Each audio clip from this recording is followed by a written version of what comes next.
Shamaya, you did it. STL Music. Is that welcome back to the show. Yo, listen up, we back in the game. Sweep the league, we got the flame. Motivated to the fullest every single day. We wake up, get it in every way. Working the two in the global inspiration. Talk this sports and top news, no hesitation. Sweep the league is back.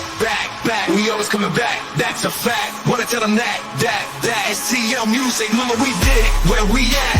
Coach Jill in the house with the flow so tight. Every girl, Purple rock stats, we unite. Yeah, the best show, Monday through Friday. If this ain't different, they lying. We got the energy. When I say sweep, you say the league. Sweep the league, sweep the league, sweep the league, sweep the league. San Antonio, let's go. Sweep the league. Sweep the league. Sweep the league. San Antonio, let's go. Hey, it's Rain Fernandez, and you're watching Sweep the League. Be sure to follow me on Instagram, Twitter, and TikTok, and Facebook at Rain Fernandez, RAYNE Fernandez. Hi, it's Sherilyn, and you're watching Sweep the League TV. Follow me on Instagram at official Sherilyn for more content. 2, 1. Well, as you guys can tell, Derek Gervin doesn't miss anything. If you don't want to miss anything as well, go to YouTube. Search at Sweep the League TV. Be a subscriber today. We're giving away a bunch of prizes and stuff. Be a subscriber today so you don't miss, just like Derek never misses. Subscribe to Sweep the League.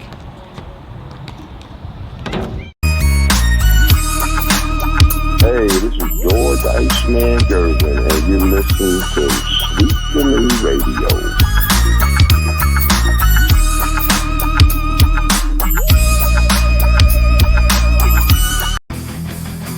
Sweep the League TV where legends collide. If the Cowboys fall short, we'll still ride the tide. Like Jordan in the clutch or Brady's last play, we bring the fire, keeping fans in the fray.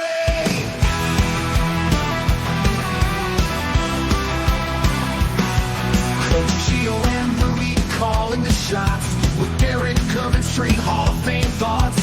So hit that subscribe, don't sit on the bench. Get in the game, every highlight's intense. The live stream's on till your friends don't delay. Like Kobe in the fourth, we're here to play. Sweep the League TV, where greatness resides. From the blogs at the drives to the halls on the rise. We're all in on sports, NBA, CFB, and more for fans. By fans, it's the show you'll adore.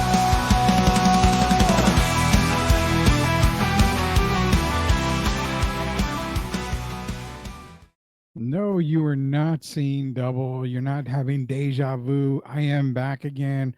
Just got done with a Sweep Unplugged live with Chuck Vans, local San Antonio radio legend and a rock and roll god. Chuck Vans was joining us on Sweep Unplugged live just a little while ago. We're going to re-release that episode tomorrow morning.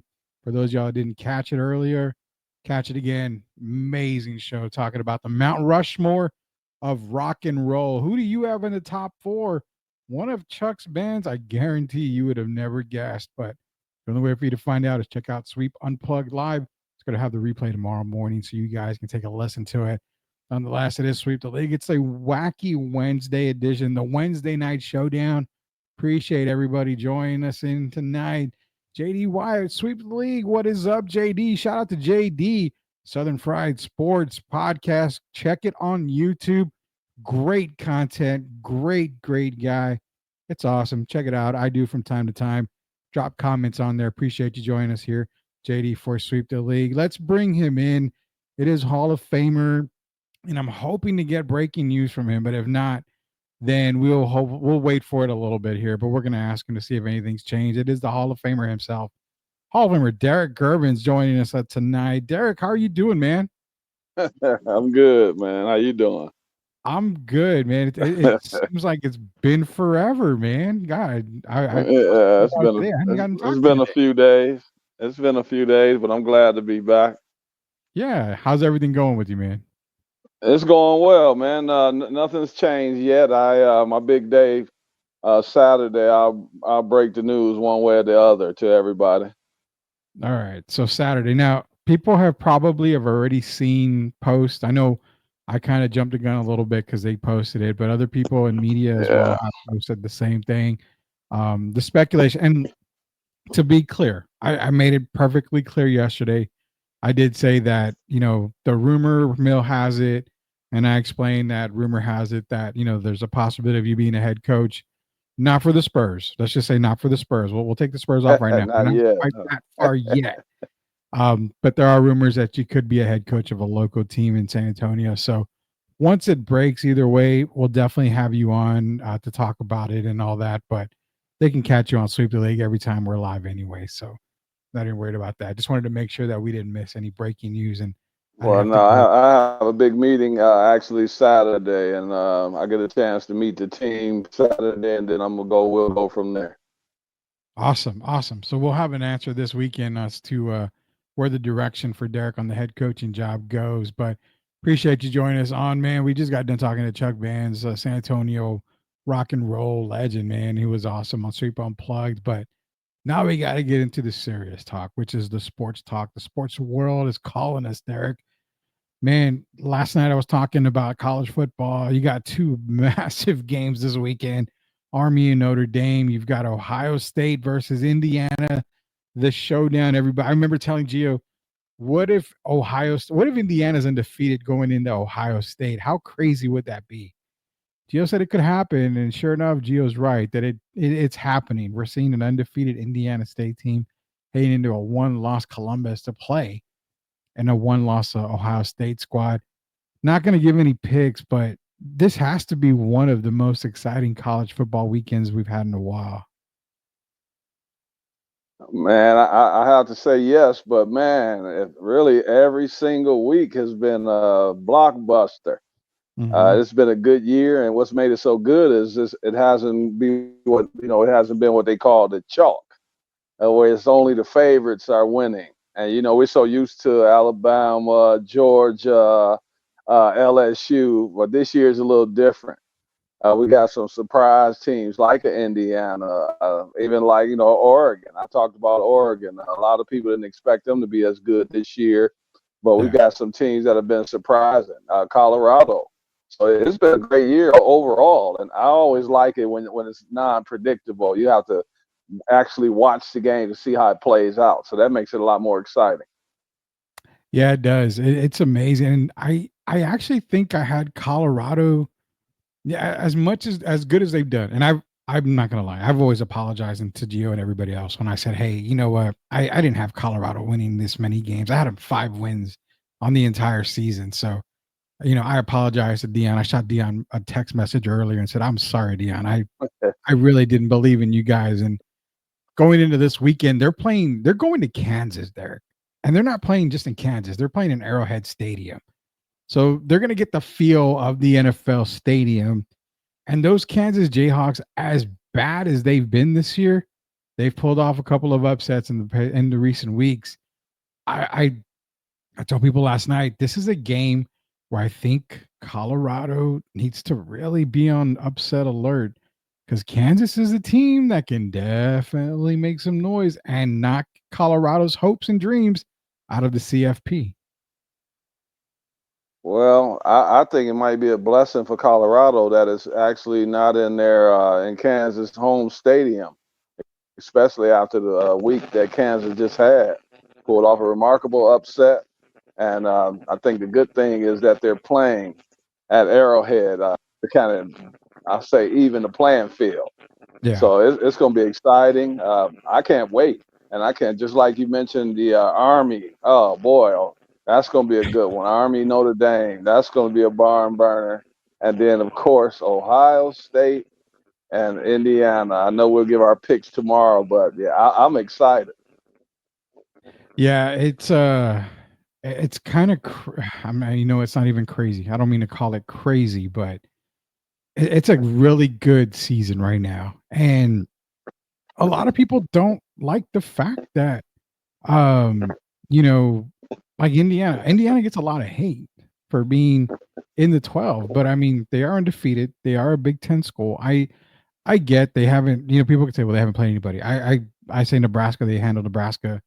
They got through Michigan, which Michigan's not very good this year. So yeah, the strength of schedule doesn't look good for Indiana, but Signetti has this team playing at a high level. Curtis Rourke is playing not first round draftable potential, but Curtis Rourke is playing and I can play on Sunday type of potential as a quarterback when it comes to NFL.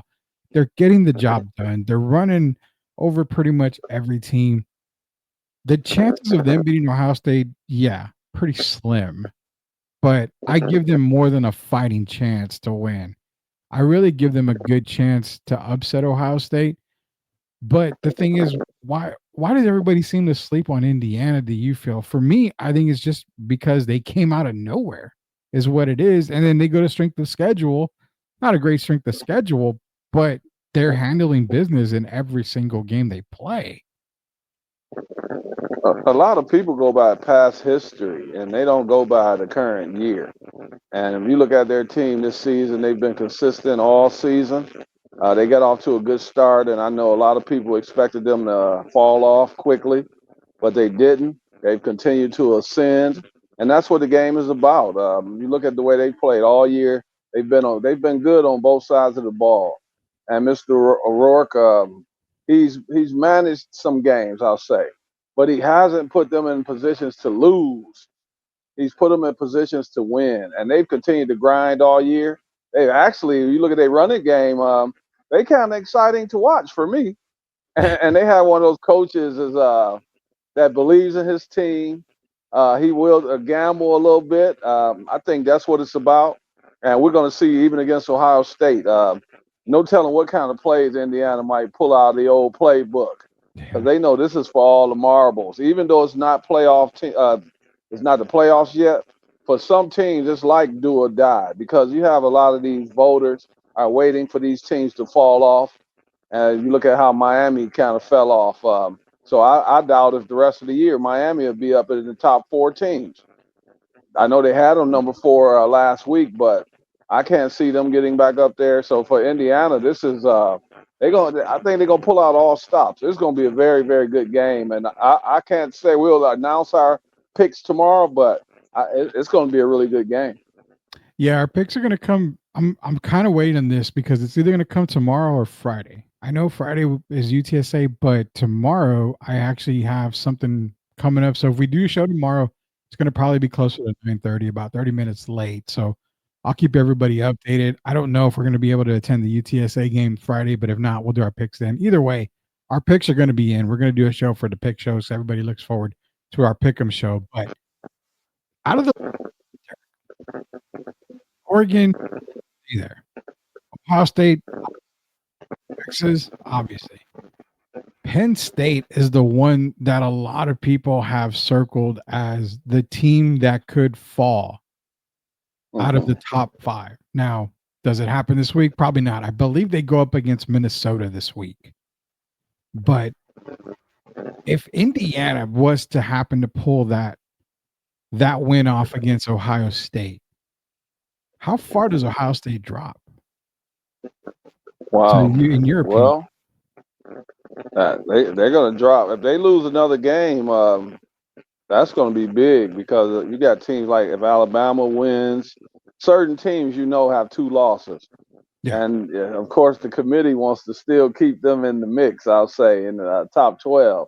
Yeah. But Ohio State, I think because of their past history, I really don't think they'll drop. It depends how they lose. If they were to lose, let's say that. If they lose and it's a very competitive game, I don't think they drop very far. But if they were to get blown out, which I don't really see, then of course they would probably fall out of the top 12. But so it depends on how they lose if they were to lose. But I mean that's going to be a tough game. So I'll wait till tomorrow and Friday, and then we make our picks on Friday. But I think it's going to be a close game. Yeah, I mean, if you're looking at top games, obviously Wake Forest plays against Miami. That's a top 10 team right there. Indiana, Ohio State, that's another game to watch. The Florida Ole Miss game. Ole Miss is number 9, so they're just in the CFP right now. Going into Florida, they're going into Gainesville. That's a tough matchup right there for Ole Miss already this weekend. I'm not worried about UMass, Georgia, UMass. That's going to be Georgia. Tennessee obviously plays UTEP. I'm not worried about that. But Penn State plays against Minnesota. They're going to Minnesota. That's kind of what Gio says is possibly one of those trap games. But outside of that, I mean, the Army Notre Dame game, that's one of the 3 games in the evening that are pretty much must see TV, because if Army so happens to beat Notre Dame, they've got to move up really far. I would say probably 14th, 13th, right around there, depending on what Is happens. that fair though, Rudy? Well, see, you talked about, like I mentioned, certain teams that just don't get the respect because of the past. They're Yeah, number 19, but they're 9-0, and they've been pretty impressive. And then you look at some of these other teams, like even Alabama, Ole Miss. A lot of their games, even the ones they've won, they've been kind of shaky. yeah. And then you just continue to keep Army rated barely in the top 20. Is that fair, consider how they played this year? That's a good question, because if you go to Army schedule, I mean, let's look at quality of wins. They've beaten I mean, East Carolina was a decent team for a while there. Outside of that, Derek, strength of schedule doesn't have Army playing at a high level pretty much when it comes to strength of schedule. This will be their Boise first State test right schedule. there. Boise State not exactly playing a blockbuster schedule. I give you 100% credit on that as well. Boise State has not. They have not played a blockbuster. SMU has played well, but their schedule is not off the charts. I'm just saying, you got. I wanted to see what was going to happen if Navy stayed undefeated. How are they going to treat both teams? Yeah, And that was. so, if Army wins this next game, I mean, you got to get them in consideration. I'm not saying it in the top 12, but you got to put them right on the cusp for the top 12 if they were to win this game. And I heard you say 14 if they were to win, but I mean, some of these teams, man, they can't keep getting left out. What we look like we're going to have to do is we're going to have to start going. They're going to have to go to the 16-team playoff, and I think that's in the very near future. So I'm hoping Army plays well, but I got to be honest, I do want to see Army get one loss. That'll be against the UTSA Roadrunners. Yeah, they're going to use their entire playbook against Notre Dame, and then UTSA is going to come right in and take that win from Army. More than likely, UTSA is bowl eligible if they win this Friday against Temple. So they get that win, which they are favored, and they are for the 3rd game in a row going to the black jerseys. So they're 2-0 with them already. Let's make it number 3. Then bowl eligible is UTSA. So that's going to be a good one. But speaking of Boise State, now their one loss did come against Oregon. And this is where it counts, because you mentioned it before. It's not, it depends on how you lose. They just lost to Oregon by 3 points. It was 37-34, second week of the season, second game of the week of the year. And it was at Oregon.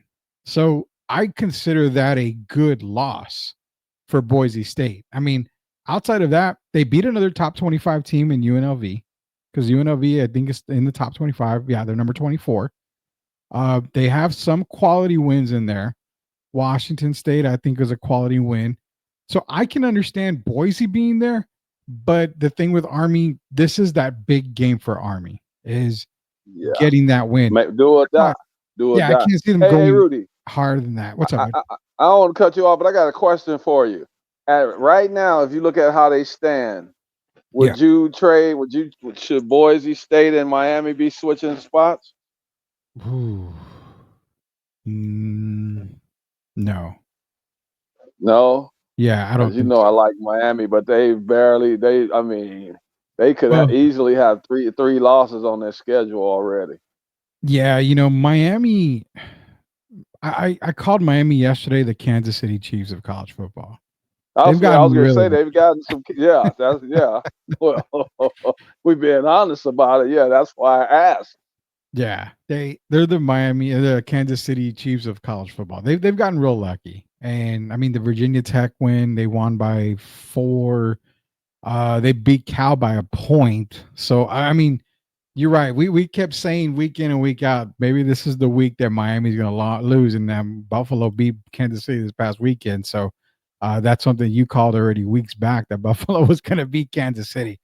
Was it? Hey, but did you look at Miami? Was it a touchdown? Was it not a touchdown? Yeah. So It was weird I'm because a lot of just these saying. Miami wins were referee calls, is what it is. Yeah, They were right at that moment type thing. So overall, I wouldn't flip them.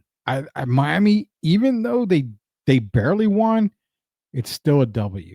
They still got the win against a lot of quality teams, and that's why I think they're fairly ranked. Now, the thing that I look at is you've got Alabama going to play A&M or not A&M, Oklahoma this weekend in Norman in a night game. So they're traveling to Oklahoma. Not a great season by the Sooners, but this is but one of those games where you circle like, okay, Bama goes into Norman, they lose. That's a 3-loss Bama team.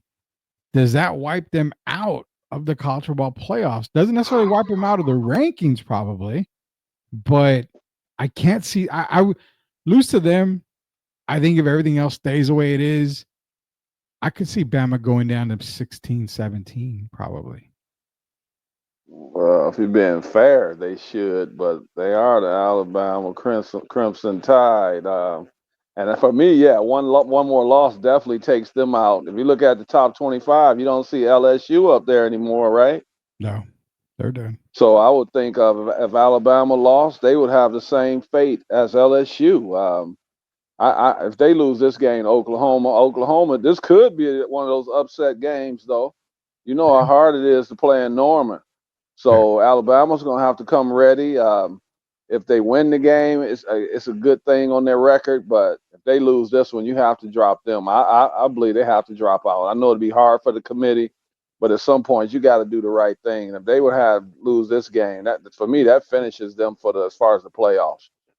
Yeah, it is. I mean, you got A&M. I think A&M, if they go into Auburn, because A&M's going into Auburn this weekend, and they're playing against Auburn.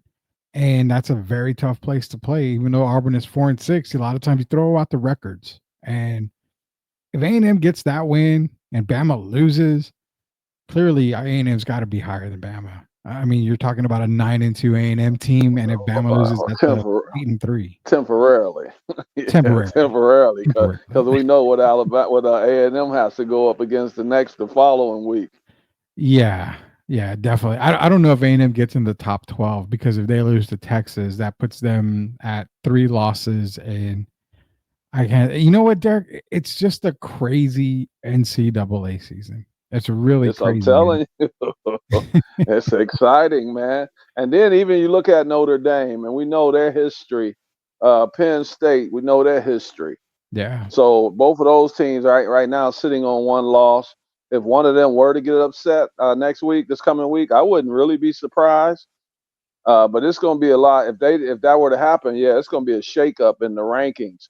And so this game, a lot of people might think some of these games are teams are going to win for sure because they playing against a 4-6 team or whatever it may be. But we yeah, know every game and styles make games, and it's going to be a shakeup. I'm thinking most of these favorites are going to win, these top 10 teams at least. But if one of them, usually what happens, Rudy, one or two of them might have a flop, and yeah, then it's going to be interesting going down the wire. yeah, definitely. And Down I to know the wire. JD's in Yeah. here.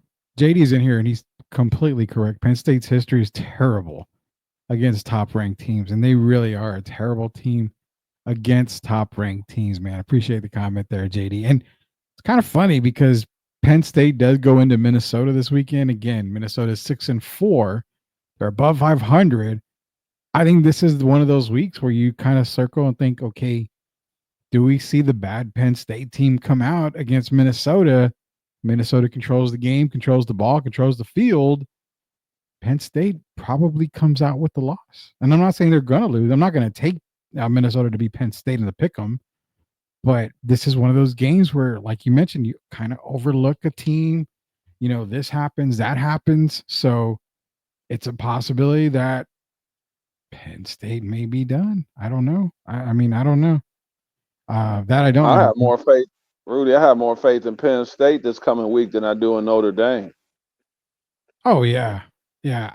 I like Notre Dame this weekend, but if I'm putting one team on upset alert, it's probably gonna be Notre Dame. Something about Army, man, and I know Army.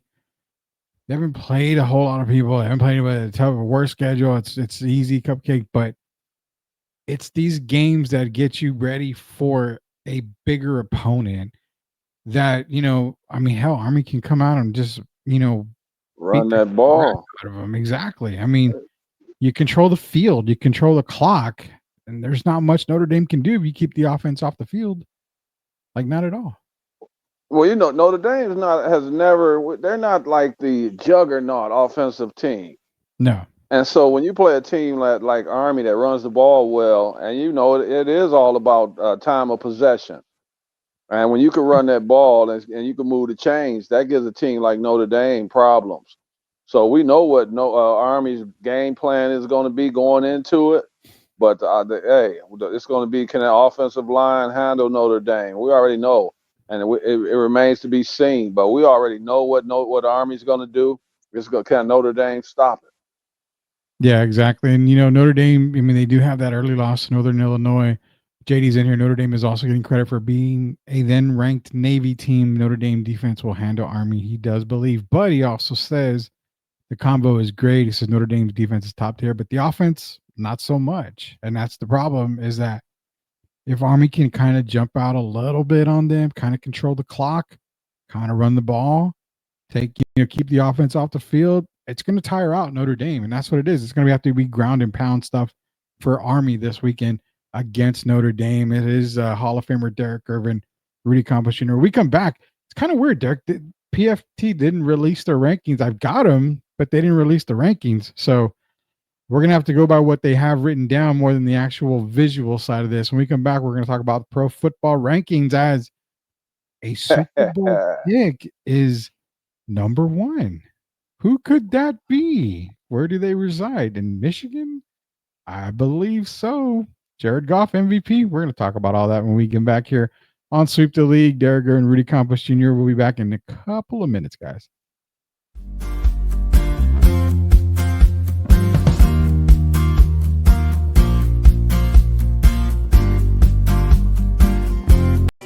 Are you looking for a contracting company that gets the job done right the first time? Look no further than MCS General Contracting. MCS specializes in top quality concrete work, including patios, driveways, foundations, and swimming pools. The team of experts are dedicated to delivering exceptional results and unparalleled customer satisfaction. At MCS General Contracting, they're not just hardworking, they're local. Based in San Antonio, they are committed to building relationships and trust within the community. That's why MCS guarantees your satisfaction. They pride themselves on getting the job done right the first time, every time. So why wait? Contract MCS General Contracting today to schedule your project and experience the difference for yourself. MCS General Contracting. Building a better San Antonio, one project at a time. Proud sponsors of Sweep the League. For the ones who doubted, now we're showing the proof. Came from the struggle, we live in the truth.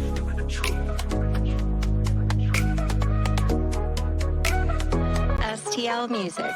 Yeah, challenges come, but we here to stay. Built from the dirt, now we paved the way. Had a bad day, but You are watching Sweep the League TV. Make sure you subscribe and catch our new videos. Sweep the League TV with Rudy, Derek, and Coach Kia. Let's get back to the live show. You are watching the best in the business.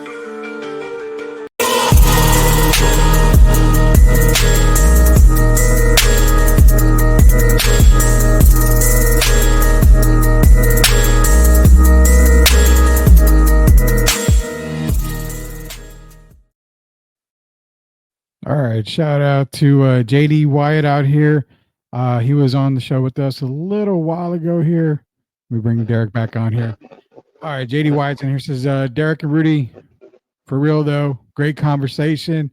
He's gonna try to stick around, but it's almost his bedtime. Consider him Mike Tyson's butt cheeks because he may be out. I love that comment. That's awesome. There, appreciate it, man. Said he'd love to have either one of us join him on Southern Fried Sports sometimes. Maybe we can work it out. Definitely. I'll get in contact with you, JD. We'll get something worked out where either one of us would love to be on your show, talking whatever we need to talk about with you. So I'll get in contact with you. Appreciate you joining us here. Hall of Famer Derek Gervin, Coach Gio. Hopefully, be back later on in the week. He's busy. He's got a lot of work, Coach Gio.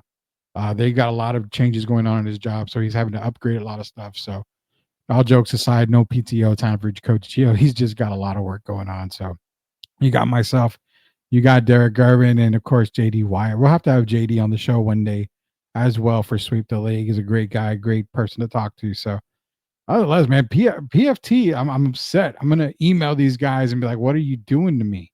We always use your rankings and you don't have your rankings up, man. But nonetheless, they've got the written out stuff here. So we're gonna have to go with the visualized rankings here. So yes, sir, JD, appreciate it, man. Derek, your Detroit Lions, numero uno. They were number 2 last week on the rankings. They're number 1 this week. Man, these Lions are looking tough and tougher every single week, Derek. Well, I mean, how could they even be number 2 last week, though? I mean, come on. They're the best team in the NFL. I've been telling people that since before the season started. You picked them as well, I believe. They've been, I mean, they lost one game. They've won the last 8. And I mean, to be number 2 is really a slap in the face. There's not another team in the league that's been putting up 40s and 50s like the Detroit Lions. And whatever they've had to do, they were down 27. What was the score? They were down 27-9 or something. They were down at the half, or 23. Yeah, and then they come back and I can't remember the exact score, but they 23 or something. They pitch a shutout in the second half. I mean, come on, man. They're the best team in the league. If you look at it, Rudy, what's impressive, if they've had a lot of injuries, we lost Mr. Hutchinson, Marcus Davenport. We've had several major injuries. We lose one of our best players last week with his forearm being fractured, whatever it may be. And we've continued to grind. Yeah, so it's been next man up, and that's what you're seeing. It's been very impressive. And then Jared Goff tops it off last week. 4 touchdowns, over 400 yards, 0 interceptions. They're going to be a hard team to beat down the stretch. Very, very hard team to beat. JD's in here as well. This is Detroit is the only team in the league with Sonic and Knuckles too. Let's go, son. It's the new Lightning and Thunder. Talking about Jamar Gibbs and David Montgomery. Montgomery, I keep telling you, man. That's a tandem. But not only that, when you've got Jared Goff, you've got Amon-Ra St. Brown, you've got Jameson Williams, who, as long as he stays on the field, he's effective. It's really underutilizing even a guy like Sam Laporta. You don't really need to be big right now. It's just like a very balanced team. And it's crazy because we said, well, the loss of Aiden Hutchinson is going to be huge. But when they make the trade and they go get it just slipped my mind right here, but Za'Darius, it's like, okay, Aiden, you take all the time you need. We got you covered. So Detroit just reloaded, and that's what's crazy about the Lions. JD's asking, are the Jets fixing to burn it down? I'll give you my take on the Jets. They just fired their GM. So here's the thing. I'm glad JD's here because I'm going to repeat it while he's here. Last night I said, don't be surprised. And when I say things, it's weird. Derek knows when we say stuff, it tends to happen. I mean, I told everybody in last year's playoffs, watch, Karl-Anthony Towns is going to be a Nick. I even put it on Twitter, everywhere else. He was a Nick.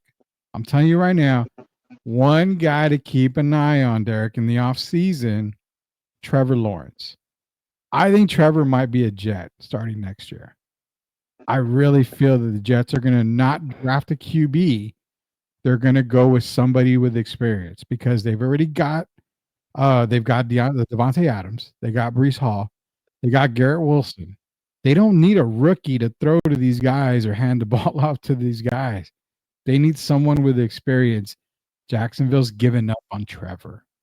I really feel we might see Trevor Lawrence, possibly Derek Carr, but I like Trevor Lawrence to be a Jet next year. Aaron Rodgers' time, it's done. It's over. Hey, Rudy, I posted several weeks ago, and I'm gonna ask, will Aaron even finish the season? Because No. we know the way he is, he's a quirky guy. The way they're playing right now, they're much worse off than when he got there. And he's the type guy, if there was going to be anyone that would retire before the season's over, it would be someone like Mr. Aaron Rodgers. So Right. that's what I'm going to be looking at this year. Will he even make it through the end of the season? Well, they're already talking about putting Tyrod Taylor this weekend and benching Aaron Rodgers just to get it going. I'm not Well, mad about that. I'm mad that I picked the Jets to make the Super Bowl from the AFC because on paper before the season, Super Bowl caliber they team. look good. They look Both of us amazing. thought that it was either them or Buffalo for me. And but the Jets, I mean, oh man, it's a cluster. I'll just say the first word. They've been a cluster. and I don't see it changing. And Aaron's a big part of that.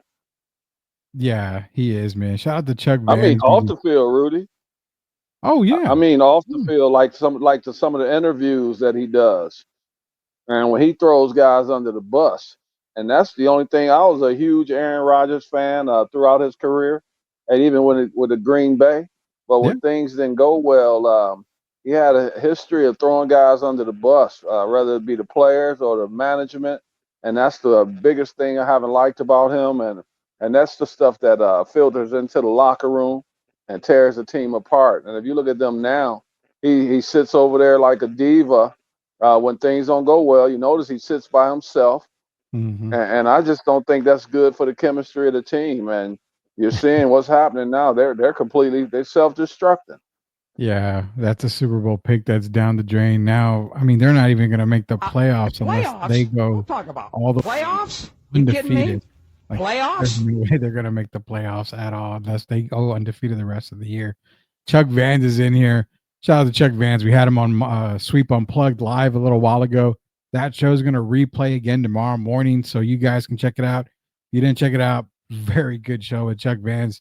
Talked a lot about San Antonio nostalgia. Talked a lot about local rock and roll bands and the Mount Rushmore. I'm going to get Derek's take on that here at the end of the show. The rock and roll Mount Rushmore. Who do you put in the top Oh, four? Yeah, you have don't the put same that pressure expression on that we did. But yeah, shout out to Chuck Vans. My Raiders are just here to ruin someone else's season at this point. That's the way I feel about the Falcons now. They're on a horrible losing streak. Jacob Eric, shout out to Jacob Eric. He's in here, part of the Sweep the League family. Not many better fit for coach and team than Dan Campbell and Detroit. Perfect fit right there. Interesting. Trevor to the Jets. I thought it was dumb. They moved Mac to back him up. Yeah. I mean, it's crazy. But the Trevor Lawrence to the Jets thing, I mean, he's capable of being a good starting quarterback. I just think a change of scenery would be good for him. And honestly, I really feel the Giants are going to do everything they can. Oh, okay. There you Shador go. Sanders, because I think that's where big lights, big city, Eli Manning syndrome basically is what I see for Shador Sanders. So that leaves the Jets. And that's why I think they're going to go after, like I said, they've got more veterans on that offensive side. They don't need a rookie throwing to them. Not saying they won't draft one, but I do like Trevor kind of going to New York. If Mac Brown isn't retiring, I can't see Aaron retiring. Maybe Aaron Rodgers What to Panthers as a bridge. They talked about benching Aaron on September 30th. what is Aaron as far as the salary cap, Rudy? Wouldn't it be like 23.5 million or something? His salary cap. Let me check out his salary cap hit here.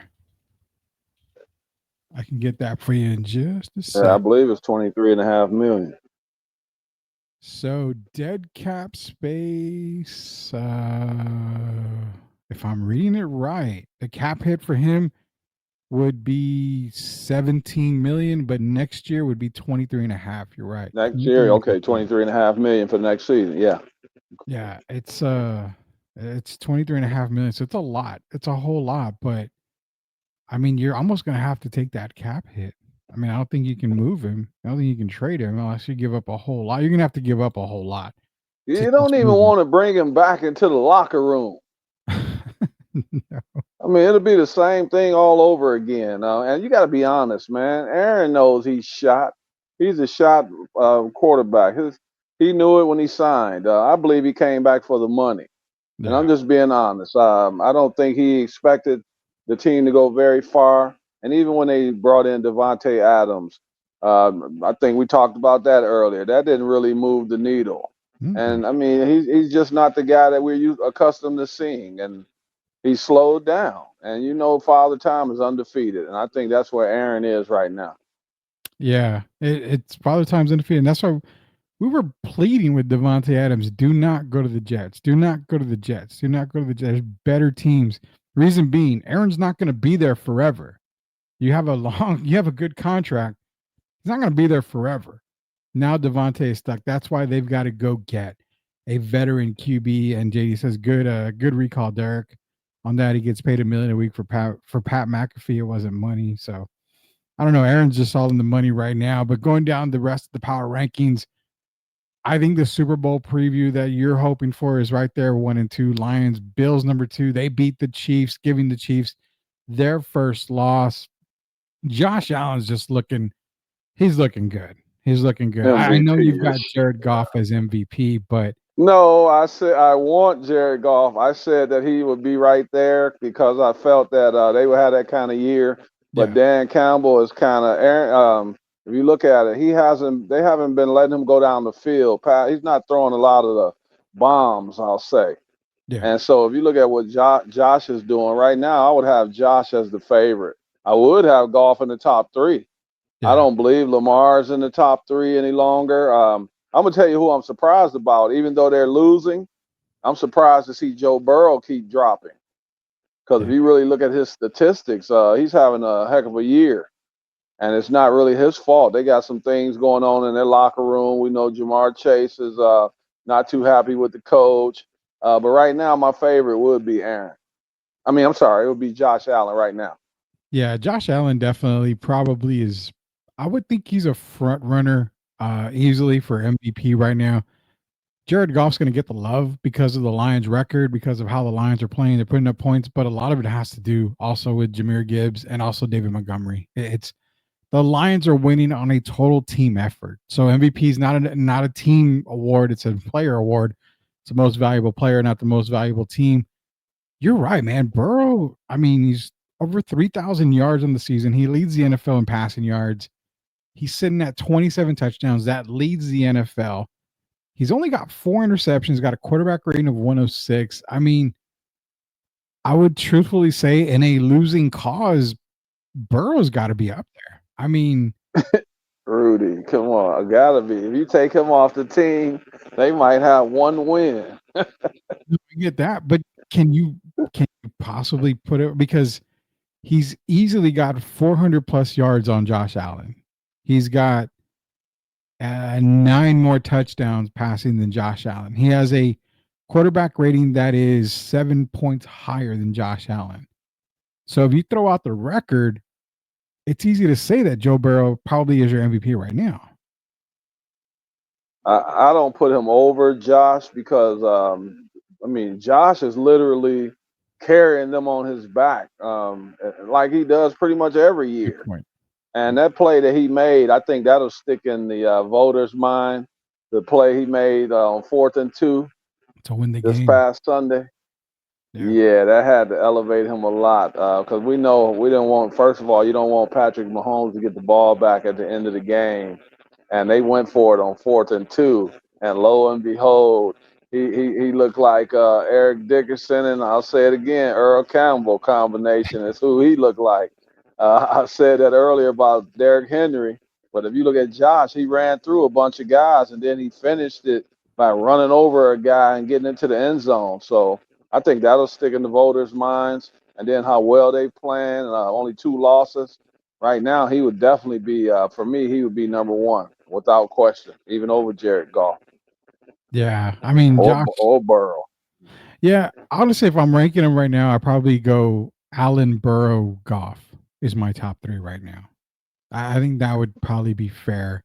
4 and 5. Uh, I would probably have to consider probably a Sam 4. Darnold. No, I can't do Sam Darnold. Not right now. Then I that would means you putting Lamar still in there. I would probably have to put Lamar in the top Yes, at 4. I got Lamar at 4. I got him at Yep. 5 right now. 4, it's kind of hard for me at 4 because is it more Lamar? It seems like the Ravens are unbeatable when they just give the damn ball to Derrick Henry. I have Hurts. I think I got Hurts 4. I believe I got Okay. Jalen Hurts number 4, I wouldn't. That's probably who I would go with. I just and couldn't then put him Lamar on 4. 5. Yeah, Yeah, I got I would Hurts over definitely. Lamar. Yeah, and JD's in here says I was completely shocked by the Steelers defense absolutely stifling the Ravens offense last week. And I'm going to go on record here because it never happens to me. It never happens when I look at my phone and I see Derek Irvin calling me. I'm like, okay, let's see what we're going to talk about today. We always get a phone call from Derek. I answer the phone and he gives me his top 5 teams. And I'm like, I would switch the Ravens and Steelers. This was before they played. I said, the Steelers, they're just, to me, they're better than the Ravens. And you kind of saw the same thing that I did, and we saw it play out. And yeah, the Steelers, with you said Russell Wilson needs to be their starter. Now that he is, this Steeler team is just on a whole nother level. They're what the Jets were supposed to be at the beginning of the year for me. Exactly. Defensive Super Bowl defense caliber defense. And now the offense is just looking scary right now. Are they better than the Ravens though, or if you really, what's the problem with Harbaugh, man? As far as Derrick Henry, when you look at the games that he's run the ball 16 times or less, I believe they lost like 4 of those games. And I just don't understand, man. You got a guy, a workhorse like that. When he runs the ball 20 times, they're basically invincible. That's And what I I'm said. just trying to figure out what's going on. I know Harbaugh said when they brought Derrick Henry in that weren't going to run him 30 times and, basically wear him down. But if you look at him right now, Rudy, he still looks pretty fresh.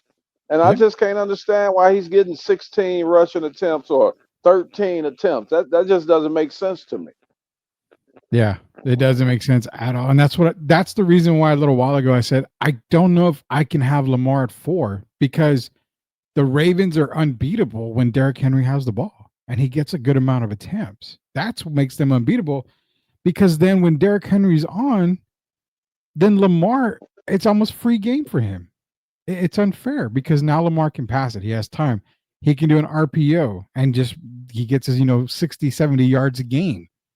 But they've got to get Henry the ball early and often in order for that to work. And that's why I can't put Lamar in the top 4 for MVP. I'll give him 5. But even at that, I'm reluctantly putting him at 5. I mean, I think the Ravens are better with Henry. Don't you think the home field advantage matters in the playoffs? Yes.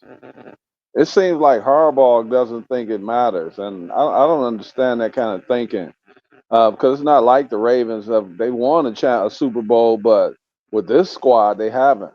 And I don't understand why you would let some of these games. I think they could have won if they gave Derrick Henry the ball. So it's like he's banking on them being fresh going down the stretch, and then they can. I guess he feels they can pull off some wins on the road, but the way it is now with parity, you got to try to get the best record that you can and try to play at home for these early playoff games, I believe.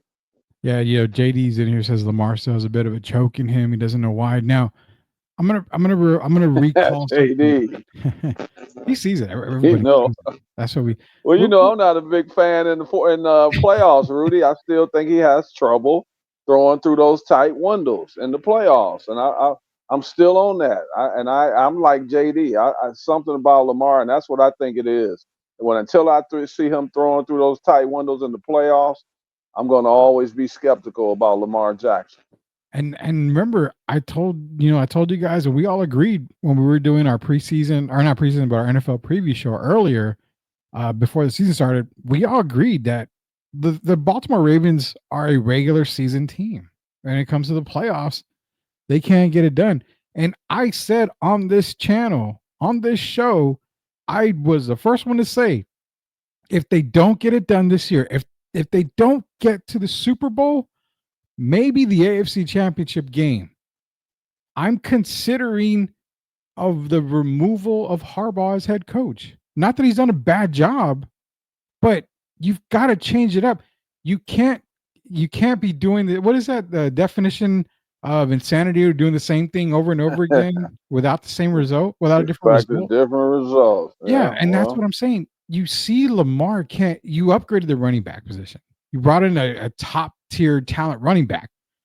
But if you can't get it done now, what makes you think you're going to get it done a year later, another year later? It's possibly time to say, okay, John, you've done everything you can. You've brought Super Bowls to Baltimore. Appreciate that.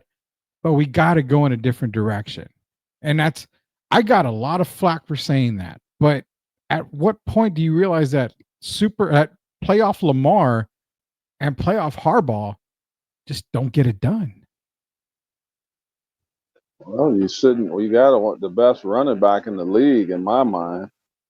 and Yeah. you rarely get him the ball when it matters the most. And to me, it's no. I mean, I just can't explain it. I don't think Harbaugh could really explain it. And to me, it looks like if you run, the more you give Derrick Henry the ball, we know he wears teams down, and then we know what he brings to the table in the fourth quarter.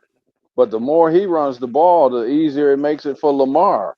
Exactly. And then that's why I don't understand it. It's like putting undue pressure on Lamar, and so I don't think they can win that way. Exactly. JD's just like y'all said, a quarterback may need to change the scenery. How about a coach? Exactly. And again, it's nothing against John Harbaugh. He's brought the Super Bowls to Baltimore. He's had stellar defenses. He's got it all. But if you're looking at the chalkboard and you see you can't get it done in the playoffs, and this is the tricky part that people don't understand, and everybody gets all pissed off when we mention it. But let me pull back that curtain that we talk about. You can't get it done in the playoffs. Well, Lamar. Well, wait a minute. You're talking about a multi MVP quarterback. So are you telling me that you want to get rid of a multi MVP quarterback, a position that is very tough to fill in the NFL, and keep Harbaugh? No. There's a point where it's No, like, okay, we've got to go a different direction with the coach. That's what I've been trying to say. They Harbaugh. minimum AFC championship game. Minimum, I think. Where is he? If they don't go to the AFC Championship, where is Harbaugh? Is he going with Shador to the Giants? Wow, that would be different. I firmly said that if Harbaugh got fired, that he would be a Cowboy.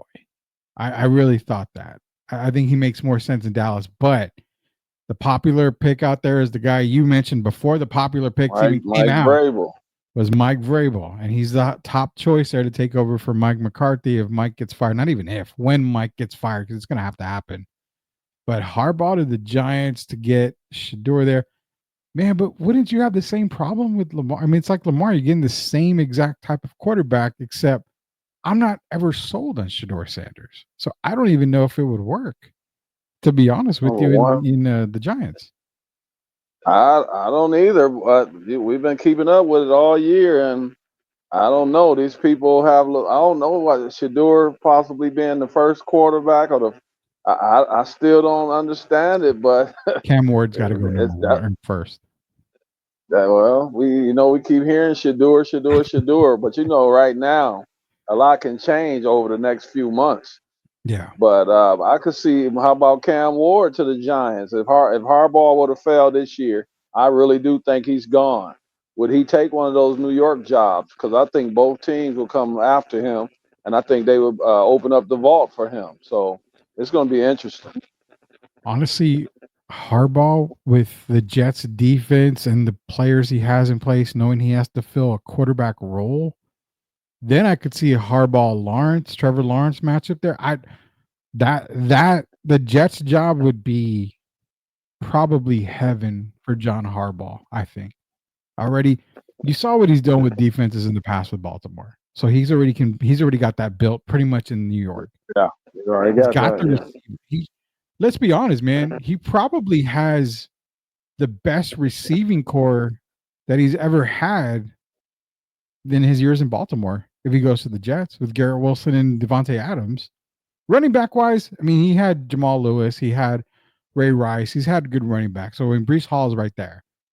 But yeah, I think the Jets and John Harbaugh, if Harbaugh was to let go or fire, I mean, that would be a killer lineup, I think, for the Jets. That would be awesome right there. All right, Jacob, I Wow, gotta we hear have both. one. We have him on the East Coast and his brother going. You know that you already look at his brother making waves already. See how well they're doing on the West Coast. Yeah. So I could see one brother on the East Coast and one on the West Coast. That's if the Ravens were to falter early in the playoffs, which I think they're going. That's what's going to happen, I believe. Yeah, I think so. Because right now, if you're looking at it, Baltimore is the sixth seed in the AFC. And to be honest, you've got those pesky Denver Broncos nipping at their ankles right now at 6-5, while Baltimore is 7-4.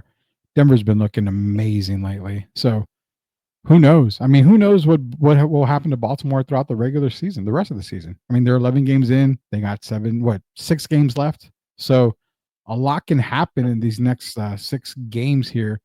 Harbaugh and Herbie will get it done. Give it time. Hey, I'm all in on the Chargers right now. Justin Herbert's just playing at a different level, and I like it. Now this past Monday was not Monday. This past Sunday night, a little bit of tough one there. It was a toughie, but um, Herbert's just looking good, man. He's looking very, very good. The promise is there for the Chargers. So JDY, to me, it would be look like coaching my sons to college. Then I probably almost let that go at that point. Yeah, I don't see Prime coaching in the NFL. I I don't don't think he's going to either. coach. Yeah, I think he's done. I think I've said it a lot of times. Once Shador and Travis are gone, he has no ties to Colorado. I don't expect him to coach there anymore. I expect him to kind of go off into the sunset, enjoy his son playing in the NFL, enjoy watching Travis Hunter play in the NFL. I don't see an NFL team calling him to be a coach, and even an Who, who assistant coach. who do you see calling them? Florida State and USC?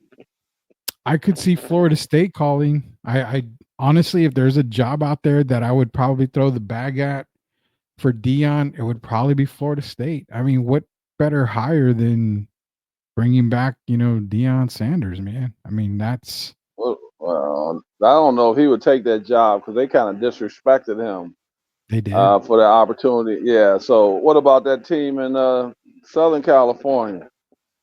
What's their coach's name? Riley? Yeah. Don't you think it's about time for Lincoln to move on? Yeah, that's a tough And it one. might not be of his own doing. I I could definitely He's an see that offensive happen. coordinator. Yeah. He's an offensive coordinator. Lincoln, go to the NFL and go help the Yeah. Cowboys or something. I think that ship has sailed for Lincoln Riley. I've always told you, I think Yeah. he's more of an offensive coordinator than a head coach. Yeah. He's toast. He's like JD said, he's almost toast. I don't think he's almost toast. I think he's already popped out of the toaster and he's just going to be removed from the toaster oven. So yeah, Lincoln Riley definitely probably is one that's probably going to be gone here. Let's go through real quick before we get off the show here. Lions, Bills, Chiefs, Steelers, and Eagles are your top 5. Rounding up the top 10, you got Ravens, Vikings, Packers, Commanders, and Cardinals. The surprise of the NFL. I had the Cardinals finishing dead last in the NFC West, so my bad on that one. Chargers, Niners, Texans, Broncos, Rams, Falcons, terrible. Buccaneers, Seahawks, Dolphins. Rounding up the top 20 is the Colts. Where are those pesky Cowboys? Oh yeah, they're 25th. And I love what they Oh, that's put. The not too roof, the bad. roof, the roof is not stable. They're losing everything from games to pieces of the roof over in Jerry World. They're just losing everything, and it's kind of funny because they said who everyone's won in Dallas's AT&T Stadium in Jerry World except the Cowboys, and that's They're the only team in pro sports right now, the men's sports, that hasn't won a home game. And oh, and when's the last time they won a home game? it's been a while, man. It's been a while. Yeah, so they right now all these other teams at least winning one game at home. It's not the Cowboys, but Rudy, the Chiefs. Why are they really ranked number 3? I mean, are they the third best team in the league? No, I don't think they are. no. As of right now, Steelers are better, Eagles are better, Ravens are better. Hell, I mean, I even think the Packers and Vikings are better than the Chiefs. That's exactly what I feel. I mean, They get the Golden State treatment as well. I just don't understand it. Under Patrick Mahomes, they get that. If you look at Mahomes, this has been the worst year of his career, statistically and, speaking, and, it's and been the worst. yeah, and not just statistics. When you do the eye test, it Yeah. just hasn't been the same. He just hasn't had that same fire that he's had in the past, and I think part of it is teams have caught up with the Chiefs. That offense that they run, and he Yeah. hasn't looked good this year. And no one could convince me that they're a top 3 team in the NFL currently. No way, no way. No, they can't convince me either. One thing I convinced a lot of people, Derek, was I said Bo Nix was my offensive rookie of the year, and he's showing Mm, it right now. And like they is said, it? well, hey, like Gio said, well, he's been in college for 20 years. I don't care. He's the best college, or he's the best rookie quarterback right now. I mean, he really is. what if the Commanders were to finish strong and go like 5-2 or 4, even 4-3 over the last 7? I Would you would. have a change of heart? Can we probably look at it like this? I would say Bo Nix is still rookie of the year stat wise. I think he has better stats than Daniels, but look at the Tom Brady test then. Bo Nix did more with less than Jaden Daniels did. Can we be fair about that? That sounds funny coming from talking about the Washington team used to be the Redskins, but yeah, I can't argue. Yeah, and plus Bo has to overcome a little more when you're dealing with Sean Payton. So yeah, I can understand that. Yeah, I can't argue that. I mean, either way, I wouldn't be happy. I wouldn't be mad if Jaden Daniels got rookie of the year. I mean, the kid's been balling this I, year. I'm with you right now on Bo because I think if you take Bo off of that team, they're not a very good offensive team at all. They wouldn't be playing as well as they are. He's made them very very respectable, and then you have to really when every week they're a team that can pull off the upset. And the Commanders have kind of been going backwards lately. So I think Bo would be first, then Mr. Daniels second, and I can't even put Caleb Williams third. I had him going into the year my rookie of the year favorite, but that ship has sailed. So it's going to be interesting these last 6 7 weeks, 7 weeks of the season. I will say this about Caleb before we go. I'll say this. When they fired their offensive coordinator and they brought in a new one, the offense for the Bears this past week, I respected it. I really did because it seems like again somebody listened to Sweep the League in the preseason and they heard what we were all saying. You have to keep it simple. And they kept it very simple this past weekend. And lo and behold, they played phenomenal on offense. They kept it simple, dink dunks. They gave him a couple of attempts downfield. He was in the pocket a little more. He ran when he had to. He looked good, and that's what you have to do with Caleb. Keep it you, simple. you know why he looked good though, don't you? Why is that? He started hearing the rumblings about being benched. Tyson Badgett coming up behind him. Yeah, they almost did a Daniel Jones. They were talking about doing a Daniel Jones move Ooh, on him. That'll motivate anybody, at least for 1 week. It will. getting demoted to quarterback 4. That'll do it to just about anybody. Daniel Jones isn't even the backup anymore in the New York Giants. He's He's a the four. He's four. He's Oh boy. you went from starter to QB4 in 7 days, in less than 7 days, actually. That, oh my God. I'm glad he was on the show Mate, tonight. has He that would have. Rudy? Has that ever happened? When you got the contract that he got, and then you drop to the fourth on the chart with the money they're paying him? Has that ever happened in NFL history? I'm trying to think, and I'm going to say no. I can't ever think. I've seen high paid salaries become backups, but I've never, ever heard of a starting QB with that contract becoming quarterback 40 4. million. You know what that was, Derek? That was Brian Daboll saying, "I'm saving my ass before anybody else. You're trash. You're not going to play on this team. I need to win games." And to be honest, Tommy DeVito is not going to win games. He's that Tony Romo pick where it's the sexy pick, the guy that come in. They should have easily put Drew Lock, and it still could happen. Drew Lock could be the starter this weekend, but the whole Tommy DeVito thing, give it a break, man. It's a New York thing. The guy's not worth it. See, they've made popular. Who they make popular when they even brought up DeVito? They brought up Danny DeVito resurgence. People Yeah. like Danny DeVito, like who? Tommy DeVito, and right away you start thinking of Danny DeVito. So we'll see how that work. We'll see how that works out. Yeah, basically JD's right. Daniel Jones got fired on his day off like Craig on Friday. Pretty much, man. Shout out to him. He wants to bring in some NBA talk. Says Dalton Connect, Ellis rookie in the NBA and playing lights out. Like the Commanders, I don't trust him. Quinn, yeah, I definitely. I mean, why did you bring up the 28-3? We don't talk about 28-3 on this show, being that I'm the only Falcons fan in the world here in San Antonio. But Dalton Connect, yeah, he was. There's a conspiracy, JD, if you're still in here, there's a conspiracy that we talked about on NBA draft night when we covered the NBA draft here.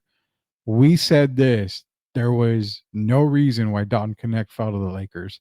That was already planned. That was already predetermined. Dalton Connect should have been a top 5, possibly first pick of the draft. I had him first. Remember, I had him number 1. Dalton Connect was my second best prospect on the board. It was Stephon Castle 1, Dalton Connect 2, Tyjon Saloon 3. Those were my top 3. No reason why Dalton Connect should have dropped to the Lakers. Absolutely none. There is a major conspiracy that was all. That was the Patrick Ewing thing, man. The New York Knicks won the lottery so they can get Patrick Ewing. It was the same thing with Dalton Connect. That kid should have never gone beyond number 3 at the latest. That should have been 17. 17. That is insane. That is insane. It's ridiculous. That we're gonna have to do an entire show just on that because it's terrible to think that Dalton Connect went that far and then went to, of all teams, the Los Angeles Lakers. Hey, Rudy, I gotta give you some quick credit. What's up? Did you see that block to preserve the Spurs victory? Yes, I did. On MVP candidate SGA, Mr. Castle. Yeah, I it's funny because he was my number 1 prospect coming into the draft. I had him compared to a very poor man's Shea Gilchrist-Alexander, and who does he block to end the game? Shea Gilchrist-Alexander. You see everything outside of the shooting, which again, shooting will come in the NBA if he works at it. Everything else kind of screams SGA to me, but he's a better defender than SGA. He's a better, very mature. I don't think he has the baggage. I don't think his bag is as fluid as Shea, part offense. But the guy is a keeper, man. He looks like he's very mature for a rookie, and of course, playing in Connecticut and winning those back-to-backs helped. But he's made the transition smoothly. He's not trying to do too much. I think Chris Paul has helped him as well, and his ceiling is very high. And he's the type of guy that any coach would love to have. Oh yeah, him and Wemby are going to be a really good pairing together. You still got the NBA draft coming up in 2025. That's extremely loaded. Crazy, man. You get an NBA draft that's extremely loaded, and then come to find out, Derek, we're not going to be very far from Dallas, Texas, as the Dallas Wings got the number 1 pick of the WNBA draft, and they win the Paige Buchers or the Paige Beckers sweepstakes. So we may have to drive up to Dallas and look at a couple of games for the Dallas Wings there, because that's going to be a pretty interesting team up in Dallas this coming year.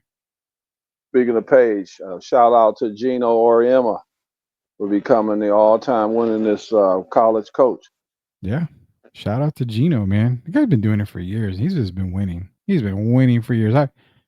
You obviously remember the days of him versus Pat Summit every single year, man.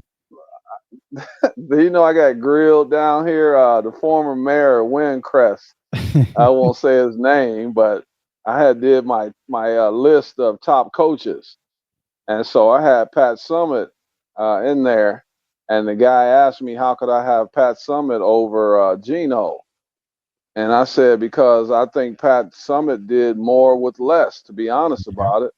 And she's the one that really started all that. If you look at the Tennessee Vols with Shamika Holdsclaw and all those, I can go on and on. But I got to give Gino some credit. But if you remember, yeah, that was a big rivalry because they both know how great a coach that the other one is. So it's not like I was overlooking Gino, but you also have to give credit to Pat Summit. Rest in peace. For me, they were like this as far as coaches, man. They right on the same level. Yeah. I'll probably throw a name out here. They, it's kind of weird because you never knew who, being I'm a Tar Heel fan, you never knew that Joseph Forte, of all people, was my favorite Tar Heel. My favorite women's basketball player for UConn, I used to love Jennifer Rosati, another point guard. I mean, I'm a point guard guy, but I remember Rosati. But you're right, man. UConn basketball, they were just loaded from top to bottom. But then you go to Tennessee, and Pat always had, the number one, number two prospect in, the class, but she built around that prospect. And Yeah. I mean, not saying they were bad players at all, but they were definitely players that fit the system for Pat Summit. So I agree with you 100%. So does JD. Summit was the truth. Staley had done well keeping up the torch. Yeah, I mean, Don Staley's doing a tremendous job for where she's at right now. But Sith is in here now. He wants to congratulate you. Sith, you missed it. You missed it. So the announcement's going to come Saturday. We it's not for sure. Hasn't happened yet. The rumor mills are still flying. We had to grab Derek and get But the I have to actual thank truth him though. out.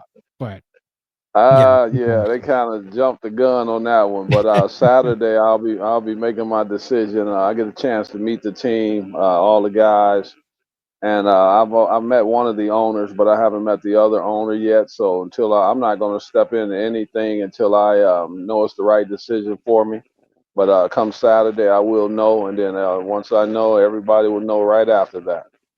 But We thank can't you wait. anyway for the. Should I I appreciate you. should I talk to Shemaya, Derek, and we kind of run an ESPN decision special like LeBron James had that day, and sit you in a chair, I'll sit in a Like chair, Miami. and we're gonna say, No, because that kind of backfired on LeBron. I mean, no, I'm not gonna put myself out there like that because I think that's the worst decision that he made of his career was to have that interview. yeah. Oh yeah, no, Sid, I'm gonna tell you right now, it's not on you at all because I saw about it. I was actually texted about it. I posted it. Everything was posted way ahead of time, so you didn't jump the gun. There's no issues Don't on feel that. bad. Everybody knew Yeah, before me, my man. yeah. I'll just say that. Everybody's contact. I remember calling him, and he was like, "I haven't done anything else." Wait a minute, it just everything came The out, man. the first Rudy, the first person to call me was my nephew, Oh and he man. doesn't usually call about that kind of stuff. So when he called me, I'm like, really? So hopefully it's something we can get worked out. But yeah, Saturday will be the big day for me. So we'll just play it by ear and then go from there. Yeah, that would be cool to do that. I know we're not going to, but that'd be cool to have you set up on a chair, me on a chair, have across from you, whole I hour am taking episode. my talents. Yeah, exactly. I'm gonna say, okay, Derek, the floor is yours. What are you gonna do about this decision? And then it's all taken there from you, and we have all that. That would be pretty awesome. But shout out to Sid says, well, congrats to Sweep the League crew for being the coolest people in the game. I appreciate that very much. Appreciate everybody Thank you, my man. who joined us here. That Chuck Van episode, the Sweep Unplugged Live, the first live edition, it's going to be replayed tomorrow morning for you guys. So be sure to check it out. Myself and Chuck Vans. We're going to play by ear tomorrow. If we are on the air tomorrow, it's going to probably be after 9:30 or so, but it's going to be a late show. But if not, don't worry. We're going to be here on Friday. I don't think we're going to make the UTSA game. So we'll be definitely have our pick'em show on Friday. But nonetheless, man, I appreciate everybody joining us here. Shout out to MCS General Contracting, proud sponsors of Sweep the League. For Hall of Famer Derek Irvin, shout out to Coach Gio. He's working late tonight, so we'll get him on as soon as we can here. This is Rudy Campos Jr. Until we sweep the league again, we will see you later, knuckleheads. Have a good night, and thanks for not putting me on the spot with the rock and roll. ZZ Top. No, we'll yeah, talk. we're gonna have to get that on Everybody Friday. have a good night. Yeah. Everybody have a good night. Have man. a good night. Stay safe.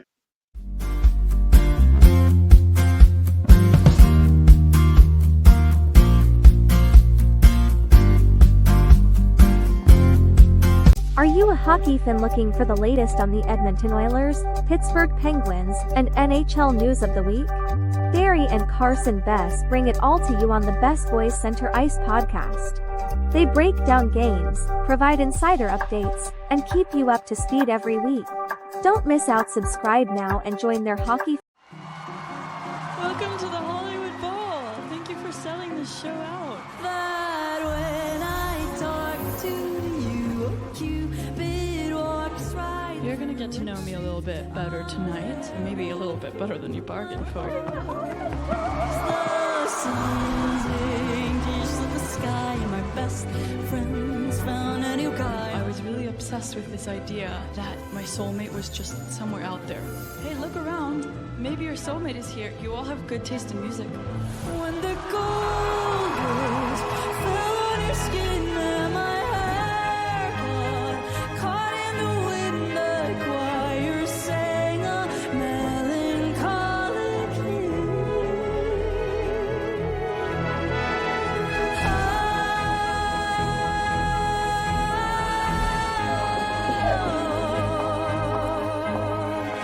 I feel like tonight in a venue like this with the LA Phil, with my band, it feels like every single part of me coming together.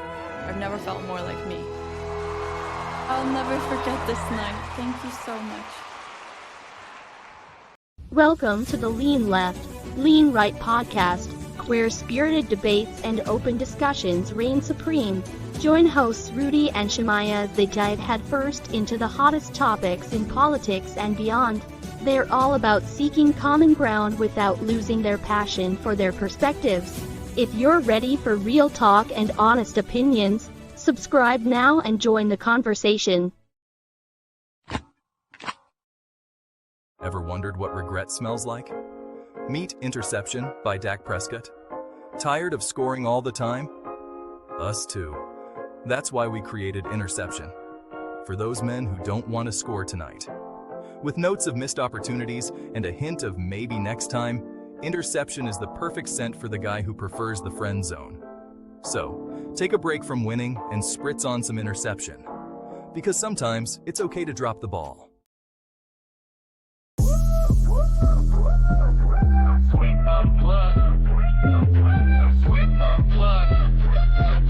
Exclusive interviews with Rudy and the crew. Let's go. We build a legacy, yeah, they know the name. STL music, it's a movement, not just a claim. Loyalty, respect, that's the code we honor. In the face of adversity, we stand and stronger. We build a legacy, yeah, they know the name. STL music, it's a movement, not just a claim. Loyalty, respect, that's the code we honor. In the face of adversity, we stand and stronger.